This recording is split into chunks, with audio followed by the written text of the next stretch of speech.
Let me take you back to 1987, a time when the airwaves were dominated by synth pop and glam metal, and out of the blue come this band, Guns N' Roses, with a raw, gritty rock sound that kicks you right in the face. And they dropped their debut album. That album was Appetite for Destruction. Hey guys, Chris here. Welcome back to the channel. Don't forget to hit subscribe and hit the notification bell to get more videos like this.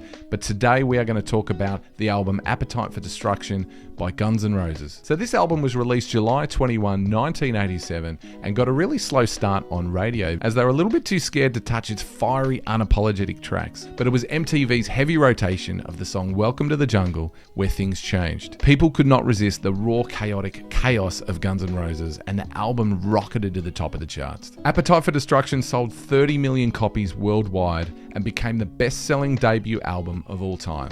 So let's now take a look at Appetite for Destruction. Track number 1 is the iconic song Welcome to the Jungle. This opening track sets the tone for the album with its ominous intro, with Slash's iconic riff and Axl's ferocious vocals. The song portrays the dangers and temptations of living in the city as seen through the eyes of a newcomer. This song has got a rough, raw, gritty feel to it, and it's got a dangerous feel to it. Axl says the writing of this song was inspired by a homeless man in Seattle that yelled out to him and said, "You're in the jungle, baby. You're gonna die." Such a great opening track.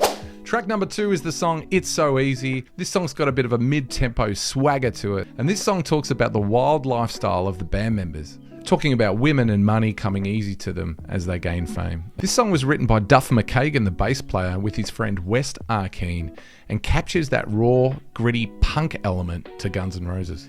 Track number 3 is the song Night Train, and this song is about drinking a fortified wine called Night Train. The band often drank this wine while they had no money. The song's got a crazy energy to it with bluesy riffs, and apparently the band all wrote this song together while they were drinking Night Train, and Axl coming up with that famous "I'm on a night train" lyric. This song over time has become a fan favourite due to its energy and some of the amazing solo work done by Slash on this song.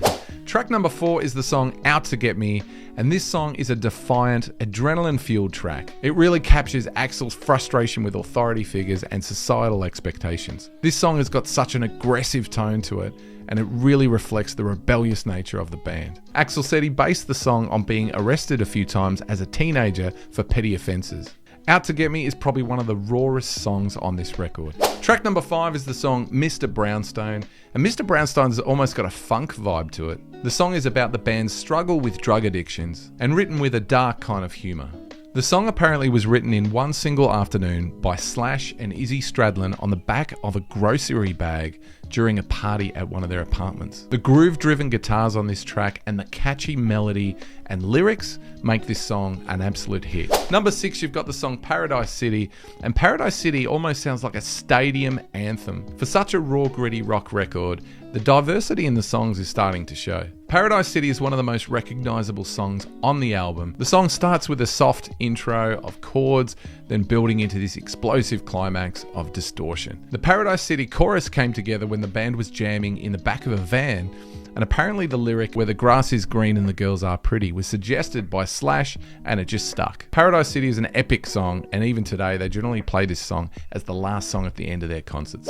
Number 7 is the song My Michelle, a bit of a dark, poignant track which talks about a friend of the band, Michelle Young. It talks about the topics of drugs, loss, and family with a raw, unflinching honesty. But again, such a different sounding track to the other tracks on the record, but still a raw, energetic rock song. Track number 8 is the song Think About You, and Think About You is a bit more of a fast-paced, energetic song. It talks about the topic of feeling consumed with love and desire.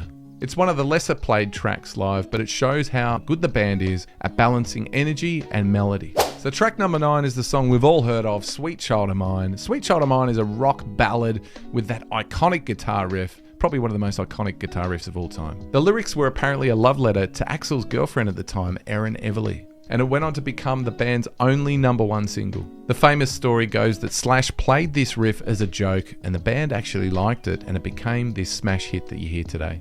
Number 10 is the song Youre Crazy, a frantic, energetic rock song. This song was originally written as a slower acoustic piece, but shows the band's punk energy. And the slower original acoustic version of this song was later included in their next album, GNR Lies.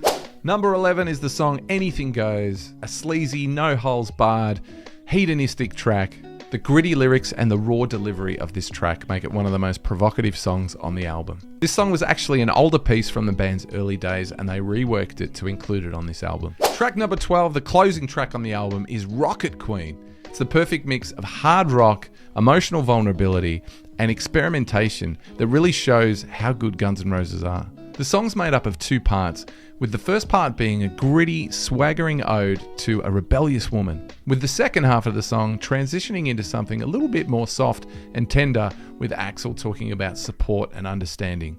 It's because of this duality that gives this song an emotional arc that's unlike anything else on this album. It's an epic song that's over 6 minutes on the record, but when played live, it typically goes up around 10 minutes with Slash's extended solos. It certainly is an epic song and a great song to finish the album with. I think the timing of this album was perfect when it was dropped.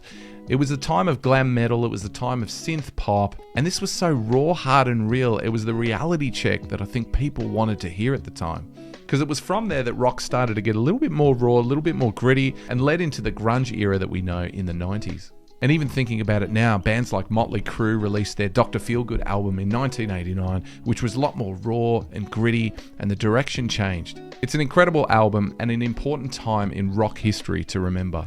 Hit me up in the comments, let me know your thoughts. Do you remember this album? What other Guns N' Roses songs do you like? Don't forget to hit subscribe, and I'll catch you on the next video.